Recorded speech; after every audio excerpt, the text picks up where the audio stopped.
realmente o sea, esto es justo, no es correcto, pero Claro. alguien tiene que hacerlo. Ángulos perfectos, la proporción de Fibonacci, creo que todo eso es la mano del consejero colocando su granito de arena mientras estaban todos haciendo la creación. Este venía poniendo los misterios por aquí y por allá. Y creamos nuestra propia historia. De la misma forma, Matt Mercer lo hizo.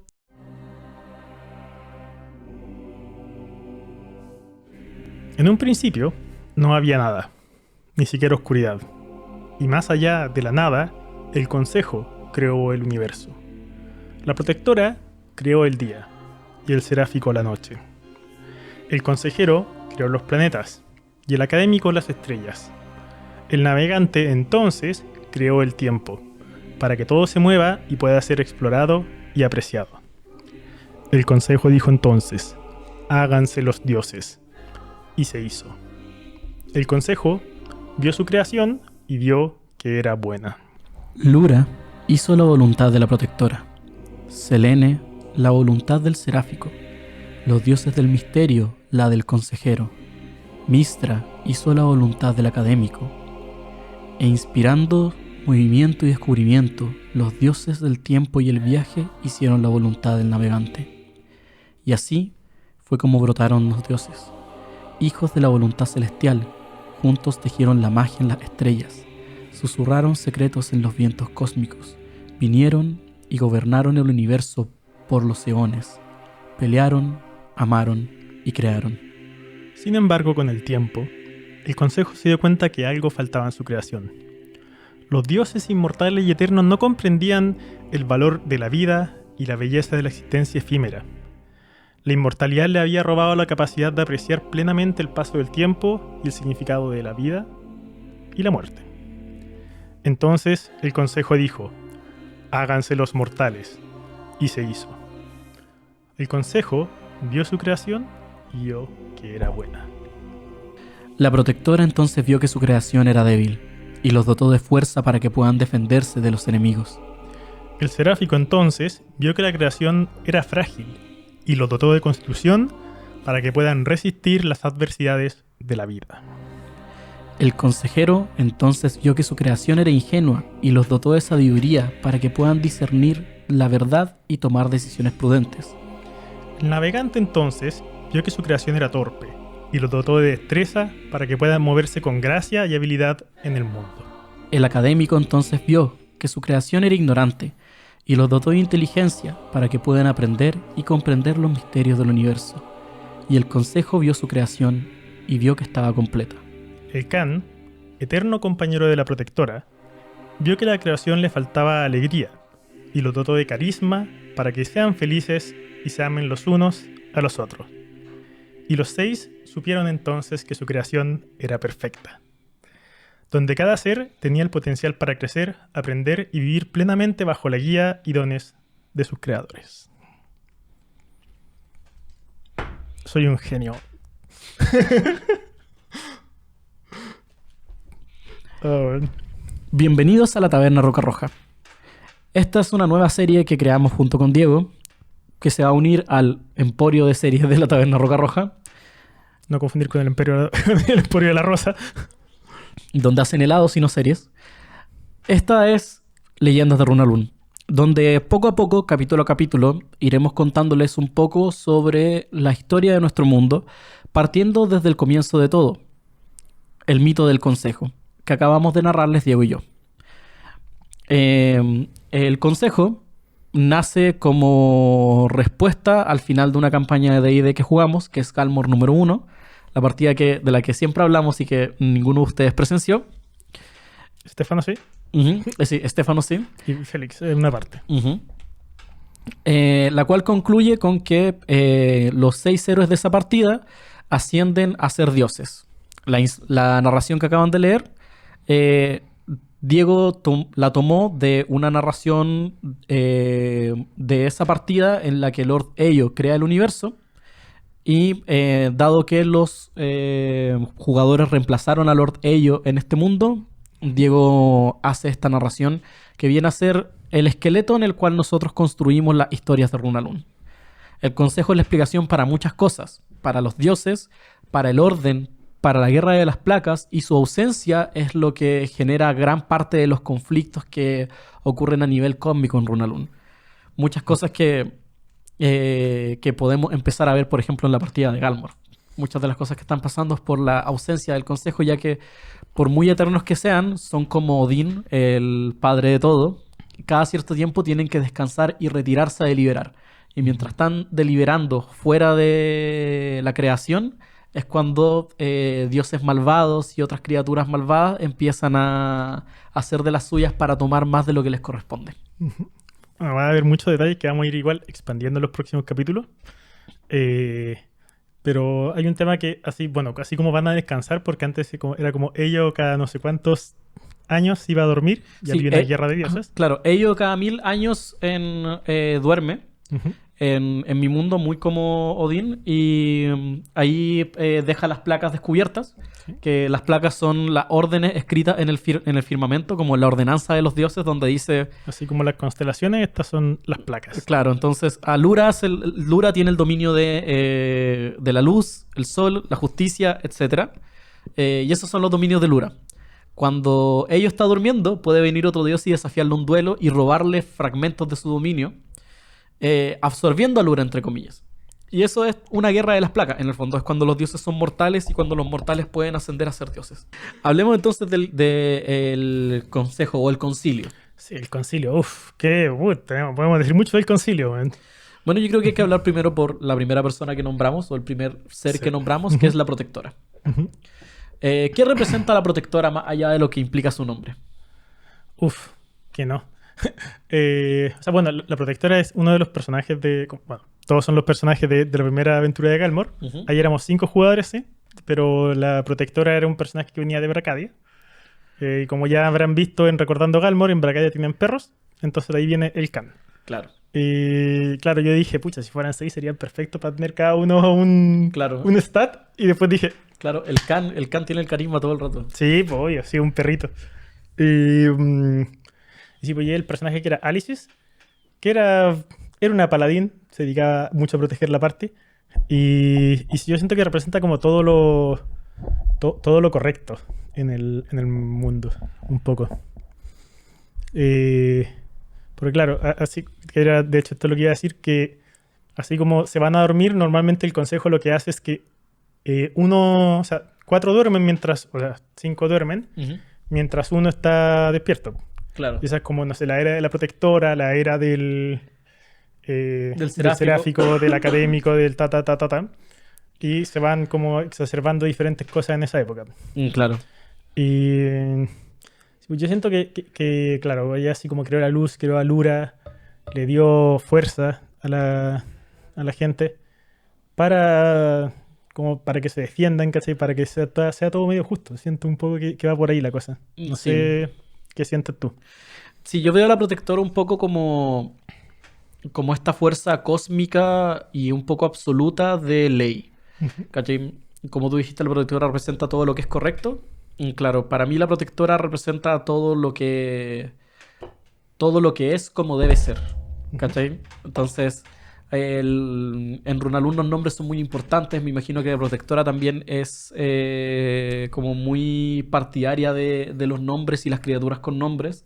Como todo lo que no tiene un nombre y se escapa un poco del orden de la protectora es caótico y por lo tanto amenaza la creación. Como por ejemplo los Mimics, los Doppelganger o los mismos primordiales. ¿Cachai? Pero sí también siento que la creadora un poco como que representa también el control. Sí, es un poco Sí. como totalitaria y definitivamente si fuese solo ella en el consejo, tal vez el consejo no sería visto tan bueno, porque la protectora igual dentro de este bien que tiene, también es dictatorial. Sí, líder en absoluto al final, no conoce Claro. los grises. O sea, al final este personaje era muy de ejecutar al enemigo, no pensarlo dos veces, no había... las banderas eran como el blanco y el negro. Si tú llevabas una bandera de Lux en ese mundo, ella te atacaba por la espalda, te decapitaba sin pensarlo porque la justicia absoluta va en contra de Lux. O al menos así lo veía ella. Va en contra Sí. de la protectora, no de Lux. Claro. Sí. de la- No, sí. sí. No, sí, no me pesquen. Sí. Y el Khan un poco la nivela. Sí. ¿Cachai? El Khan era el que hace un poco eso con todos los miembros del consejo. Que el Khan como que se acercaba a ella cuando estaba mal en su aventura. Y le ponía la cabeza para que le hiciera cariño y como que le recordaba un poco la bondad. El Khan es un poco como este mensaje de Undertale, como Despite everything, is still you.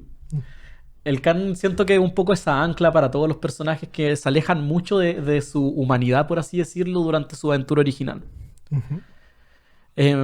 Y eso con la protectora, como dios asociado a ella, yo me imagino que, claro, Lura. Ujú. Lura principalmente, que es como la diosa principal de la justicia, pero también me imagino que hay varios dioses menores que Presentan diferentes aspectos de la, claro, como el dios de la vigilancia, ¿cachai? Los dioses de la protección. de la guardia. Sí. Claro, que representan como este sentido un poco más militar de la guerra entre el bien y el mal. Me imagino también que muchos ángeles son representados por ella. Y que deben haber algunas iglesias que la adoran directamente a ella, a pesar de que es como un conocimiento un poco oculto de la presencia de la protectora. No creo que sea algo que los mortales conozcan bien. Tal vez uno que otro bardo te puede contar la historia del consejo, pero a vista de los mortales, los dioses son lo que está más alto.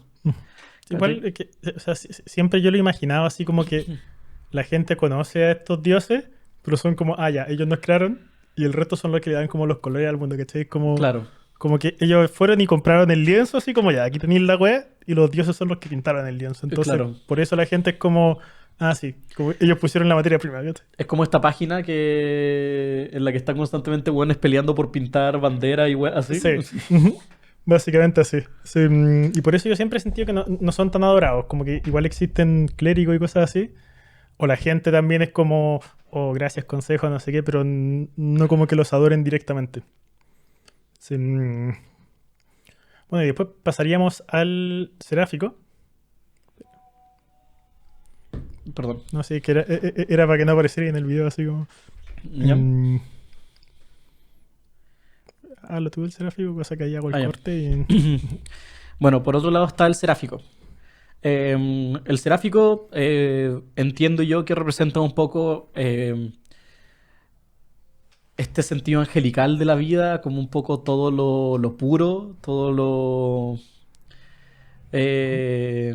lo inmáculo. Sí, o sea, siento que representa eso, pero también así como esto realmente o sea, esto es justo, no es correcto, pero Claro. alguien tiene que hacerlo. Claro. También mucho la resiliencia. El seráfico es un personaje muy resiliente, muy de como recibir estas bolas que le lanza el destino y seguir luchando.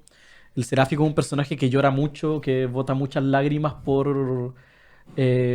de frustración, de que la situación en la que se encuentra lo frustra, pero aún así toma su copa y va a luchar. Em, Bueno, está basado en Nasir, que es el personaje de Stefano, que usa también a Sabachi y claro. Muchas, como lo conozcan. Muy buen personaje también, muy comprometido con su personaje, siento. Claro. Me lo imagino muy como patrón de los héroes, de quienes tienen un destino más allá de la mortalidad. Me imagino muy al seráfico como mostrándose en los sueños quizás de gente que va a cumplir un propósito en algo que va más allá de los reinos, en algo más allá de nivel 5, digamos. Sí, también siento que el seráfico como que representa un poco la mejora constante, como que siempre tiene espacio para mejorar. De Claro. hecho, en el manual que hice de Fluvian aparece que hay como 10 constelaciones y eso va marcando como los meses del año. Y son 5 constelaciones mayores, que son los miembros del consejo, y 5 constelaciones menores, que es una y después la sigue la otra. Y está el seráfico, y la constelación menor es el príncipe. Y la gente es como el seráfico que nos protege toda la cuestión, y el príncipe porque su pasado no define su futuro. Claro, Y eso es porque Acer era hijo de Logan, claro. que bueno, así como que vio lo que no era correcto y decidió cambiar, dar una vuelta en 180 grados su vida. Claro, su personaje era muy como Folken en esta partida, solo que mientras Folken quiere redimir a Lux, El Seráfico originalmente no quería redimir a Lux, sino que quería estar lo más lejos posible de Lux y encontrar su propia luz. Y en eso el Seráfico tiene algo que es el único que se encuentra derechamente con la maldad, que es Pazuzu. Sí. Pazuzu de todos los señores demoníacos claro, cada uno en su partida de D&D puede tomar estos personajes que los demonios en particular que nosotros usamos no son originales de nosotros, son de todo, están en todos los manuales de D&D. Y al menos desde mi punto de vista, Pazuzu me parece el más peligroso de los señores demoníacos. Porque mientras todos los Demon Lords están en guerra entre ellos constantemente, y Gracid está en guerra con todos ellos al mismo tiempo, como manteniendo el caos, Pazuzu busca llevar más su corrupción al mundo material. Los demonios quieren entrar al mundo material para corromper todo, pero quieren ser ellos. Pazuzu nunca está en conflicto, siempre está viendo cómo dominar el cielo. Y en esa partida Pazuzu quería eso. Pazuzu su dominio son los cielos infernales. Y él se vuelve patrón de Acer, lo engaña y le hace pensar que es Pelor, un dios del sol de otro mundo. Y lo hace perseguir esta luz, pero en realidad no es Pelor, es Pazuzu. Y se muestra de a poco con este egoísmo, cuando Acer hace cosas buenas, pero cosas buenas que no van alineadas con lo que él está intentando representar, se empieza a enojar y se empieza a enojar hasta que finalmente revela quién es realmente, que es Pazuzu, este demonio. Entonces tiene ese choque entre bien y mal constantemente el Seráfico, que creo que el Seráfico, como de todos, de toda la parte original, era el más que tenía esta lucha totalmente cósmica, ¿cachai? Como mientras la protectora está yendo a acabar con un mal muy antiguo, mientras los otros personajes también están en esta aventura, también buscando acabar con un mal antiguo, siento que la lucha del Seráfico siempre fue distinta. Siempre fue como entre bien y mal, más allá de lo que estaba pasando en el plano. Él tenía una lucha justa, como un poco bíblica a ratos, que los otros personajes no tenían. Sí, definitivamente. Sí, sí, no lo había pensado tanto. Sí. Sí, de hecho, esta cuestión de que Pazuzu lo engañó, Ujú. me recordó mucho a Soler. Porque en Soler, Sí. si no se hizo aventura bien y no hacía esto de matar al monstruo, anda como para el atajo de Lost Isolite, o matarlo a través de la puerta con el Claro. hechizo, el weón encuentra esta weá que era su sol que tanto estaba buscando y lo posee y al final lo vuelve Hollow, pues lo mata. Y era como lo mismo que le estaba pasando a Acer al final. Sí, Lo po. estaba corrompiendo de a poco solamente como por buscar la luz. Em, bueno, después estaría el consejero. El consejero. El consejero es un personaje muy interesante porque es un undead, al Ujú. menos Originalmente en Galmor. originalmente un undead. Ujú. Pero el consejero era el consejero del rey de Galmor, de Gaius de Galmor. Ujú. Y el consejero, cuando ocurre la maldición y este cataclismo apocalíptico en Galmor, las 12 manos, que son estos nigromantes que se han visto muy poco en la partida que estamos jugando, lo encierran en forma undead, Ujú. como lo dejan como en este estado como entre un esqueleto y un lich, pero un punto medio, y lo dejan encerrado en un sarcófago en una tumba súper antigua. Y ahí se vuelve loco, porque pasan los 1000 años de la tormenta y después la parte y lo encuentra. Y el consejero es muy este personaje loco, Ujú. eh, que tiene mucha sabiduría en su locura. El consejero yo lo asocio, es casi como la carta de tarot del mago. Como Mm. que siento que representa mucho la transformación, el cambio constante, también el sanar y la sabiduría. Siempre es dentro de toda la locura y cuando todos lo ignoran constantemente al consejero en la parte original porque siempre está hablando estupideces, de repente va y suelta un, un comentario muy incisivo, como muy que le pega en el corazón a algún personaje, logra tener la atención de ese personaje y habla seriamente por unos 5 minutos, Ujú. casi que diciendo lo justo y necesario que necesita escuchar ese personaje para que pueda progresar con su arco de personaje. Y es muy Sí. interesante porque es un Ujú. personaje que no tiene un arco de por sí, sino que está metido un poco en los arcos de todos. Sí. Sí. Es como el típico como loco sabio. Así que, Mm, un poco como el divino anticristo de Santiago de claro, Centro. Sí. sí, Ujú. muy Diógenes el weón. Sí, muy Diógenes, sí. Eh, claro, y igual como harto déficit atencional también. Como que Claro. siento que sus épocas son como estas épocas que son muy caóticas Claro, y que son como, después de eso siempre es como, no, habla con este viejo, ¿cachai? Porque ese buen sabe que le está la vida. Y claro. porque claro, durante los 100 años que duró esa época, este buen se vivió bueno, los últimos 30 años de la cagada Sí. y maduró y se convirtió en un buen muy sabio porque vivió tanto que tiene eso. Y no olvidemos que también el, la sabiduría representa un poco la capacidad de pensar rápido en D&D. Entonces, como eso mismo, pues así como muy déficit atencional. Porque va pensando todo el rato muy rápido, muy rápido, muy rápido, pero también sabe mucho de la vida al mismo tiempo. Se equilibran esas dos cosas. Claro. Yo me imagino que por él es que existen misterios que descubrir, como un poco va muy de mano con el académico, Ujú. porque yo siento un poco como que el consejero coloca los misterios en el mundo que el académico resuelve. Sí. ¿Cachai? Un poco Ujú. como los ángulos perfectos, la proporción de Fibonacci, creo que todo eso es la mano del consejero colocando su granito de arena mientras estaban todos haciendo la creación, este venía poniendo los misterios por aquí y por allá. Sí.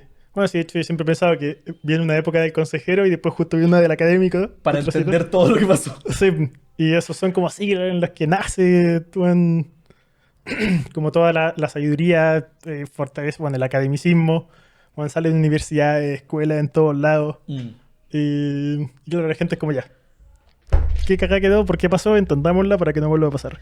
claro. Esas son las eras del académico. Y hablando del académico, el académico es, ¿lo puedo decir? Sí, lamentablemente ya lo conocieron, pero El académico es Escamos. ujú, Claro que un Escamos que creció mucho, que no es como el Escamos proto, como el Escamos que está recién partiendo, que es embustero, mentiroso, tramposo, como muchas cosas ujú, negativas. El académico es un Escamos que se limpió de todos esos problemas, que ujú, creció, aprendió y que siguió con su propósito máximo, que es aprender. ujú. Yo, si bien el consejero es sabiduría infinita, el académico yo lo conozco como curiosidad infinita. Sí. ¿Cachai? Ujú, Siento que el académico nutre de curiosidad a todo en el mundo. Es el patrón de los genios, por así decirlo. El patrón de los niños que están aprendiendo, de los estudiantes, etcétera. Que también es un personaje súper interesante porque ante todos los problemas que ocurren en la partida original de Galmor, el académico es el que siempre está pensando por qué pasan las cosas. Mientras están ujú. todos pensando cómo destruir el ejército de Lux y cómo llegar a Gormenghast y acabar con la maldición y todo, el académico se detiene un momento a pensar por qué está pasando esta maldición. El que hace muchos planes por fuera del consejo también. El académico hace hartas cosas en la partida de Galmor que van en contra de lo que quiere el resto, pero es muy por el bien mayor. Siento que un poco también es como si estos buenos fueran un gobierno, o sea, que Ujú. son un gobierno cósmico, pero si fueran un gobierno de un país, el académico es como el jefe del servicio de inteligencia. Un poco, sí. Es un poco eso, como Ujú. que va y organiza asesinatos en otros países, como en pos Sí, también de la siento libertad. que tenía la idea como justo en la punta de la lengua, que con esto mismo, así como de ir como quizás en contra del resto y todo, bueno, el arco de escamos que tuvo un arco de corrupción igual brigio, Mm. pero se logró superar. Y, no logro Que, recordarme el punto que iba a que agarrarme. va muy de la mano porque al final el académico, del académico viene la magia. Ujú. Eh, Tal vez no lo urdiembre en sí, pero sí él es El que como facilita todo, la es magia. el que, sí, el que facilita el entender esta urdiembre y tomarla, y también la magia de los dioses debe venir de él. Ujú. ¿Cachai? Del entender estas fuerzas cósmicas que van más allá del concilio. O sea, yo al menos la urdiembre lo veo porque si los dioses pueden hacer magia y el concilio puede hacer magia, yo encuentro que la magia es algo más antiguo. ¿Cachai? Que Ujú. como que se va transformando y cada uno lo va tomando de distinta manera. Ujú. Entonces yo siento que el académico es un poco como el cuidador del urdiembre, Ujú. de alguna manera, y eso también va de la mano con su arco de corrupción que tiene Escamos, porque dentro de la búsqueda del conocimiento, uno puede como desviarse, ¿cachai? Mucho conocimiento también puede ser malo, ¿cachai? Ujú. También te puedes volver loco, como el consejero, o puede ser que te vuelvas malo, ¿cachai? Y de ahí viene la lichedumbre, o sea, la lichedumbre Ujú. es no querer parar de aprender. Entonces no ves otra opción más que transformarte en una wea que no está viva, que es lo contrario a la vida, para poder seguir aprendiendo. Y en muchos casos esos son los liches, ¿cachai? Eso es Vecna, eso es Acererak, ¿cachai? Esos son los liches. Entonces, siento que el académico estuvo muchas veces a punto de volverse un lich. Siento que representa muy estos dos caminos de la magia, ¿cachai? Como vivir tu vida y entregar todos tus conocimientos hasta la muerte, o renunciar a la muerte y guardar egoístamente tus conocimientos porque tú los obtuviste. Siento que ambos pueden verse beneficiados por el académico. Sí. ¿Cachai? Sí. De hecho, iba a decir así que era lo que quería decir, que es como este concepto como de... No es avaricia, pero así como esto como de tener un objetivo y querer cumplirlo. Como que siento que representa mucho eso. Así como, porque si vamos a hacer así, era como, quiero más poder para poder como parar esto, parar la maldición. Quiero más conocimiento y todos estos objetos malditos que se iban encontrando lo tenían. ¿Cachai? Entonces como, pero bueno, si puedo controlarlo, ¿cachai? No, si Claro. puedo controlarlo. Así como... Soberbia, yo creo que. Sí, porque, o sea, sí, soberbia, porque no era poder lo que quería tampoco, ¿cachai? Sino que era, o sea, quería poder, pero por otro objetivo al final. Pero no sabía dónde estaba el límite, su propio límite. Y por eso seguía recolectando los objetos malditos.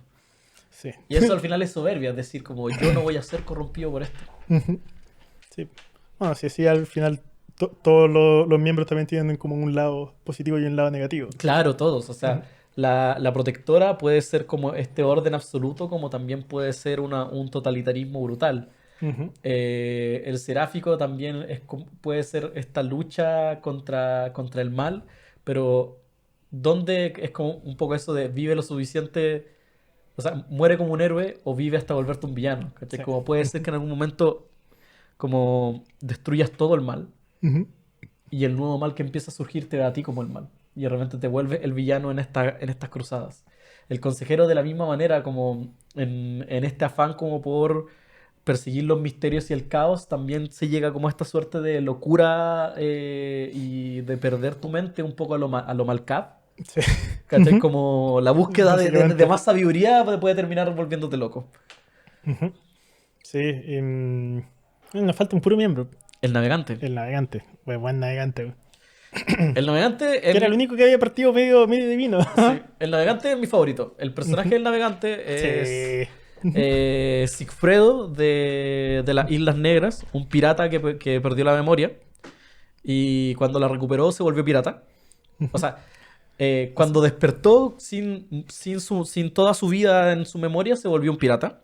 Y a través de su viaje en Galmor fue descubriendo cosas de sí mismo. Resulta que es muy complicado explicarlo sin hacer spoilers de toda la partida de Galmor, porque está lo que le pasó a él está muy relacionado a lo que pasa en Galmor, pero es un dios. Entre comillas, es un dios que perdió la memoria porque le pegaron muy fuerte. Le pegaron tan fuerte que le sacaron la divinidad de un golpe. Bueno. Y eso se tradujo en ser un Wild Magic Sorcerer, hasta que aprendió a controlarlo y ahí cambió de clase. Sí. Y el navegante es genial porque representa el viaje. El navegante es el héroe por excelencia, como Sí, de hecho, yo también siento que representa mucho la curiosidad, pero como esta curiosidad es que no sé mucho cómo verlo, porque me gustaría decir curiosidad inquieta, pero Siento que es también la curiosidad gente, infantil. sí, como curiosidad hiperkinética, así como, Sí. sí, Como no sé a dónde me va a llevar este río, pero me voy a tirar y voy a ver a dónde aparezco. Es muy así el seráfico, o sea, perdón, el navegante. Y bueno, el navegante originalmente era el dios de los viajes. Ahora, como el navegante es el navegante, hay otro dios de los viajes. Pero su dominio también era muy interesante porque es el dominio del viaje. Es el patrono de todos los que estén en cualquier tipo de viaje, físico como espiritual o mental. ¿Cachai? Si tú te pegas unos hongos y estás teniendo un viaje psicodélico, él es quien guía ese viaje. Si te vas en un barco en una aventura, él guía ese viaje. Si vas de un punto A a un punto B, él guía ese viaje. Entonces es un poco el dios de la transición, el dios de la liminalidad un poco. ¿Cachai? Como ese Sí. espacio entre un inicio y un destino. sí, como que llena como todos los vacíos, siento un poco Sí, al final. un poco el seráfico hace que las historias se muevan. Ujú. Me imagino un poco que las eras del seráfico son las eras de descubrimiento. ¿Cachai? Como las eras en las que El aparece... seráfico del navegante. Perdón, el navegante, que me los confundo en nombre. Las eras del navegante son las eras del descubrimiento, ¿cachai? Las eras en las que aparece un nuevo continente, aparece una nueva isla, ¿cachai? Y los corazones de la gente se llenan de ganas de aventurarse y se suben a barco y van, ¿cachai? Me imagino que así son las eras del navegante. Ahora estaríamos en una era del... Sí, yo encuentro que tiene que estar en una Sí. transición. Eso te quería preguntar, como, ¿en qué era está pasando Calmor 2? Es que yo creo que tiene que ser justo una transición de era entre una era de la protectora y una era del navegante. Claro, la era de la protectora dio cabida al gobierno de Logan Sí. y la El era del poder y navegante, totalitarismo claro. y control. Me haría mucho sentido que todo haya partido con una era del Seráfico, Ujú. ¿cachai? La era del Seráfico dio origen o sea, la era del Seráfico fue en la última guerra de las placas. Ujú.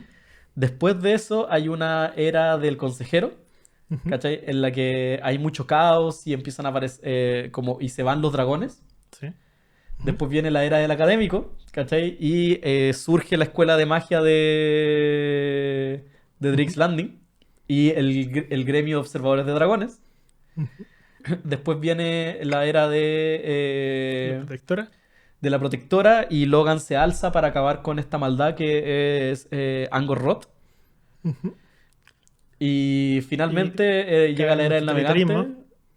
Claro, Como estos giros partí muy bien y después cae. claro. Y, Y empieza la era del navegante cuando se acaba la tormenta Ujú. Y ahí dirige a todo hacia... hacia la aventura. Y por eso también tiene mucho sentido que es lo que todos esperamos que ocurra, que al final cae Logan. Po. ¿Cachai? Porque se acaba también la era de la protectora, se acaba la era del totalitarismo Claro. y... Y hay una era de cambios, de aventuras. Muchas cosas van a cambiar, muchas cosas tienen que cambiar. Y esa sería la era del navegante. Ujú. También tenía mucho sentido porque, claro, si se acaba el imperio de Logan, que tiene que ser una cuestión con poder casi que, bueno, que asuste a la gente de Terralongis y de los otros continentes, eh, tiene que haber un vacío súper grande, porque es como en los periodos de interguerra. Mm, Así como que queda ese vacío y justamente lo llena, como el navegante, porque son de los espacios liminales. claro. El periodo transicional. Ujú. Sí. No, qué buena partida, bueno, casi que una partida dio que había todo eso. Sí, Sí, igual algo que me gusta de cuando escribí esto es que intenté poner no solo como lo que representaban los personajes, sino que también un poco la personalidad de los jugadores en cada uno de las cosas que iba creando.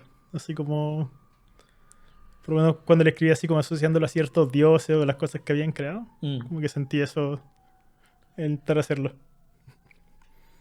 Sí, pero una de las buenas ideas que se nos ocurrió. sí, o sea, definitivamente. Bueno, yo creo que Galmor 1 fue genial porque dio inicio, yo creo que a todo lo que es la taberna Roca Roja ahora.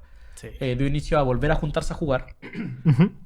a este amor nuevo por D&D, como que redescubrimos D&D y empezamos como a leernos todos los manuales y a probar clases nuevas y a hacer one-shots. ¿Te acordás de one-shots de la falsa Hidra? Oh. Yo siempre me acuerdo de esa wea y digo, oh, qué genial, qué entretenido, weón, la pasé muy bien. De hecho, ocupé al implacable como NPC Luz ¿Sí? Victor. Ah, Erevan el implacable. Sí, Maravilloso. era el placable. El placable, porque Yo- fue vencido, fue placado. Sí, yo lo veo bastante placado, señor. Eso es como cuando estábamos en Galmor y estaba Invictus. Sí. Y no aparecía Invictus y alguien está como, ah, sí, ¿por qué no viene Invictus? Debería llamarse Victus. Sí. Y bueno, esos son las uber deidades de Runalun. Obviamente, Runalun es la tierra terrenal de nuestro mundo.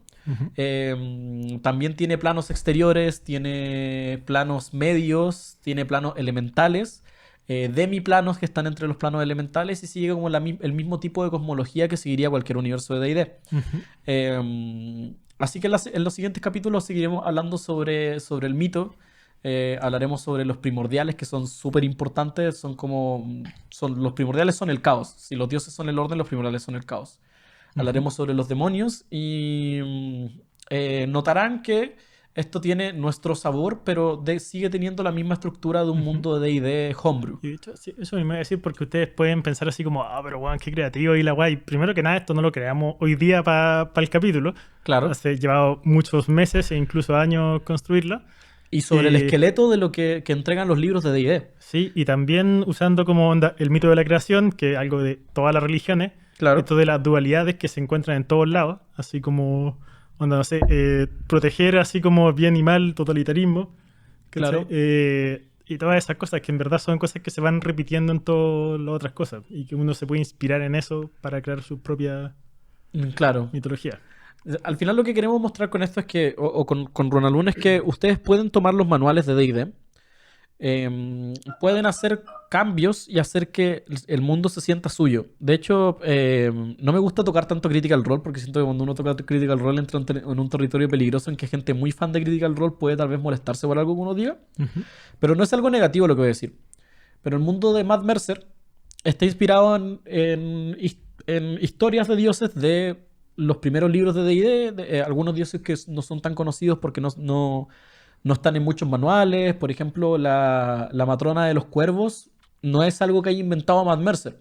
Matt Mercer le dio su toque y su personalidad. Y por eso la matrona de los cuervos de Matt Mercer es más reconocible que la matrona de los cuervos originales. Que la matrona de los cuervos original es la diosa del Shadowfell.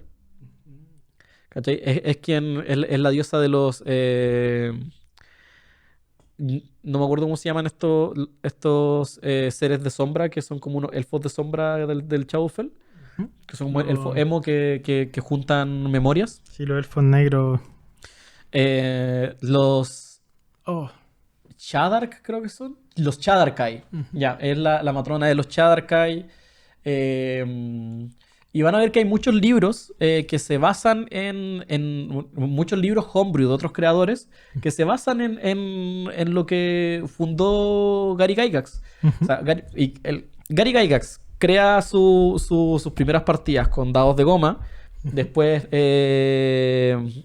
el juego se vende, pasa a ser The Wizard of the Coast. Después Wizard of the Coast le pide a Ed Greenwood que haga Forgotten Realms. Después, dentro de Forgotten Realms, le permiten a otro escritor que me van a matar, no me acuerdo el nombre, pero el escritor de la leyenda de Drizzt, le dicen, oye, sabéis que mira, hay una montaña ahí que tengo sin lore. Quería escribir algo ahí. Y él escribe la leyenda de Drizzt partiendo en esa montaña. Y así se va expandiendo Forgotten Realms hasta ser lo que conocemos hoy en día. Y que tiene como 4 ediciones que hagan... o sea, sí, 4 ediciones si no contamos Huerta, que cambian muchas cosas. De la misma forma está Greyhawk, que es totalmente 6 ediciones distinto. si no contamos Cuarta. ¿Ah? 6 ediciones si no contamos Huerta. Primera, AD&D, AD&D 2, 3, 3.5, quinta, 7 con la nueva, Sí. 5.5. Quinta. Quinta, en quinta normal. Quinta normal. Y ustedes pueden hacer esto mismo que hicimos nosotros. Yo reitero, esto es inspiración. Nosotros nos inspiramos en hombros de gigantes como Ed Greenwood y todo el equipo de Wizard of the Coast y creamos nuestra propia historia. De la misma forma, Matt Mercer lo hizo. Los chiquillos de... los chiquillos de los Dungeon Dudes, que han sacado hartos manuales, como por ejemplo Dungeons of Dragonheim. Ellos también se inspiraron en manuales originales de D&D. Yo siento un poco que este fragmento de locura que cae en Dragonheim es muy como el fragmento de la maldad absoluta de Tarisdon. Uno siempre puede referenciar cosas. Entonces no tengan miedo, lo hablamos en uno de nuestros primeros capítulos, no tengan miedo de inspirarse. Sí, ¿no? Y tampoco es como piensen que va a ser menos por inspirarse en otra cosa. De hecho, quizás la gente ahí que tiene más... Quizás que es demasiado fanática del Señor del Anillo o algo así, cachó esto de que es como... Porque claro, en el Señor del Anillo está Ilúvatar y crea a los 12, 13 Valar. Y ellos cantan junto a la creación de la creación, toda la web. Pero yo también así cuando dije, claro, como ellos crearon los dioses, no solo porque fuera lógico, sino también pensando en eso. Así como estos jóvenes crearon a los dioses para que hicieran su voluntad, Como en... Una vez fui a un En el seminario universo. o sea, no un seminario, una charla Ujú, de simbología, ujú, ¿ya? Y que la tipa que dio la charla, que era una profesora de literatura, ujú, hablaba mucho de la intertextualidad y la simbología juntos. La intertextualidad es cuando dos obras pueden conectarse a través de un factor en común, y ese factor en común referencia a la otra obra. Por ejemplo, eh, yo puedo hacer una referencia en un libro a la pistola de Chekhov. ujú. Puedo hacer una referencia textual. En algún momento un personaje puede decir como, puta, no, esta es una situación muy pistola de Chekhov. Y eso es una referencia diciendo que en mi obra estoy reconociendo esta otra obra. ¿Cachai? Y al reconocer esa otra obra, marco la influencia y permito que estas dos obras conversen. ¿Cachai? Y ella dice que el Señor de los Anillos hace eso con la Biblia. Mm. ¿Cachai? Derechamente lo hace, ¿cachai? Como... Aprieta X para doubt, pero Sí. bueno. ¿Cachai? Pero es una interpretación, ¿cachai? Ujú, Y habla mucho de que la simbología que uno puede encontrar en obras famosas ujú, va de ahí. O sea, bueno, Señor de los Anillos se basa directamente en el anillo de los Nubilungos. ujú. Nibelungos. ¿Ah? Nibelungos. ¿Nibelungos? ¿No es Nubilungos? Nibelungos. Juraba que era Nubilungos. No. Bueno, ambos nombres suenan muy chistosos. Sí. Como no suenan, Bueno, no suenan épicos y a matar dragones. como cuando estábamos jugando Ángel y Demonio y gente pillaje, siempre me daba mucha risa cuando dicen como se dedican al pillaje, porque me imagino como jugando la pinta, como le dicen en pillarse. Así como que eso pasa en mi cabeza cuando alguien dice esa wea. Sí, pues, de hecho, pillaje ni siquiera sé si está bien dicho. Sí, Porque... sí, sí. Sí, sí, de hecho, pillage y pillaje vienen de la misma palabra. Ya, ok, sí, entonces, sí, O porque yo una viene de pensé, la otra. yo dije fuck, como que me mandó un Spanglish, dije una No. wea así. Sí. Pero eso, esa es el inicio de nuestra cosmología, de ahí esto es lo más simple que van a ver de nuestra cosmología, porque de ahí es cuando pasa lo de muchas historias, todas son ciertas, Ujú. y ya cuando hablamos de dioses y primordiales, donde todo se vuelve más caótico Y se va a la cresta. y se va a la cresta, y donde ustedes mismos pueden tomar como referencia nuestro mundo y narrarlo a su manera. Oye, sí, a todo esto, recuerden, así como D&D está bajo la Open Gaming License, que es lo que la gente no lo conoce es la como licencia de juego libre, Ujú. que ustedes pueden tomar cualquier cosa hecha con D&D, crear material y que sea legal, básicamente. Así es como salen todas Recuerden esas que todo clases. lo que nosotros hacemos está licenciado con Creative Commons. Lo único que tienen que hacer es atribuirnos el trabajo original Claro. y pueden usarlo en lo suyo cuando quieran. Sí, nosotros felices, de hecho. Sí. Y eso, espero que hayan disfrutado este primer capítulo de mitos de Runalun. Yo sabía que me iba a gustar, no sabía que me iba a gustar tanto hacerlo. Sí, no, es que está súper. Es un buen formato. Ujú. Yo te lo digo, como esta weá va a ser un formato bacán, nos va a permitir hablar de nuestro mundo y les va a permitir entender también las weas de las que hablamos, porque de repente hacemos una referencia muy oscura a algo de nosotros. Y espero que cuando lleguemos a Mitos de Rulanun número 6, ya entiendan suficiente como para poder entender cosas que pasan en Ángel y Demonio, entender cosas que pasan en el Galmor y también entender cosas que vamos a ir subiendo a ciertos manuales. Porque mi plan también es que Mitos de Runalun eventualmente también toquen héroes Sí, de no, Runalun. definitivamente. Estaba ¿Cachai? pensando también hablar por ejemplo, de los observadores de dragones en Bracadia. Hablar O sea, de la corporación Baltor, ¿cachai? Sí. Y hablar de cómo partió. Oye, cuando estábamos en la partida de Ángel y Demonio, Félix dijo así como, no, que la corporación Baltor, si le pedís que te haga como una weá para torturar niños, te lo hacen, y yo no sé dónde sacó eso, bueno, esa weá no es canon. ¿Cuándo dijo eso? Cuando tu hermano preguntó qué era la corporación Baltor. O no caché cuando dijo eso. Sí, sí, como que Félix lo dijo y yo pensé como, chala, me voy a volar. ¿Dónde sacó eso? Bueno, es su interpretación de la corporación No, Baltor. sí. O sea, válido. Sí, válido. sí, sí, es totalmente válido, pero me llamó mucho la atención. Pero si en algún momento logramos jugar Fluviana, que sepan que eso no es canon. Sí. Sí, no, pero esperemos que se vayan sumando a estos capítulos. Ojalá que sean tan populares como Recordando a Galmor, que me gusta mucho, que es de Sí. las series más populares que tenemos. Sí, es la serie con menos estructura y de las más populares que tenemos. Sí, quizás por eso mismo. Sí. Sí, como me he dado cuenta que a la gente le gusta escucharnos hablar y divagar caleta. Y palabras de poder. Sí, de hecho, yo pienso como, ya, podríamos hacer el capítulo del Druida. ¡Oh! Palabras de poder. Sí, palabras de poder. Palabras de poder también entretenido porque nos podemos salir un poco del esquema de D&D. O sea, claro, al final un poco nuestra pega en este podcast de D&D es traerlo de D&D. Pero es entretenido poder hablar de películas Sí, sí, igual no hay que olvidar que en teoría somos un podcast de rol, más que de D&D. Sí, somos un podcast de rol, solo que Sí. igual hay que reconocer que estamos siempre hablando de D&D. Sí, pero es que también es lo que hemos jugado en estos años. Ahora Sí. nos estamos exponiendo más a otras cosas, pero Sí. ahí supongo que irá mutando también. O sea, nunca vamos a dejar de hablar de D&D. Igual yo tengo que hacer como un purge con D&D. El otro día cuando jugué, porque fui a uno de los eventos de frecuencia, antes en el que narré, y después de jugar Deadlands, como que me di cuenta que estaba medio pestado con D&D. Pero fue por todas las cosas malas que de hecho ya hemos hablado de eso en otros capítulos. Sí, Por sí. todas las otras cosas malas que habían pasado, porque claro, cuando jugamos Calmor es todo lo contrario. Sí, no, a mí me pasa lo mismo. A mí me pasa narrando que de repente me canso un poco de las mecánicas de D&D y quiero jugar otra cosa, pero también cuando juego D&D como que digo, oh, man, me encanta jugar D&D, pero... Pero bueno, nosotros siempre jugamos el D&D muy... O sea, regla de oro. Sí, es como, sí, el manual. Sí, el manual hecho exactamente para esto, sí, por supuesto, lo Sí, conozco. por supuesto que lo he leído y me sé todas las reglas y no tengo que preguntarle al Félix, ¿cómo se hace esto? Sí, sí. Pero sí, pues se vienen hartas cosas. Espero que nos sigan escuchando porque, como bien dijo Diego, somos un podcast de rol. Y por sobre todo somos un podcast de dos amigos hablando de cosas que les gustan y compartiendo ideas. Como no hay nada que me llene más a mí que conversar sobre, que darme cuenta en un capítulo como hoy, sabéis que esto es interesante, o sabéis que te acordáis de esto, y conversar, debatir y llegar a estas conversaciones que también pasan con ustedes cuando nos dejan comentarios. Es bacán porque en estas conversaciones participamos solo nosotros dos. Pero cuando están sus comentarios, entran a participar en la conversación y en el siguiente capítulo llegamos con ideas. Y leemos los comentarios y decimos, mira lo que nos dijeron, como, ¿qué opináis de esto, cachai? Y ¿qué opinamos de Calva Puta? El otro día dijeron que estáis demasiado tostada en la cabeza. O sea, porque dijeron que estáis demasiado tostada. Yo asumí que es que estáis demasiado con la cabeza quemada. Estáis demasiado loca. ¿Ya? Y alguien preguntó... Alguien en una oración dijo, oigan cabros, y de ponerla ni hablar, ¿cierto? Y la verdad es que es súper estúpido pensar que en un podcast de rol van a encontrar gente que la pone, weón. Sí.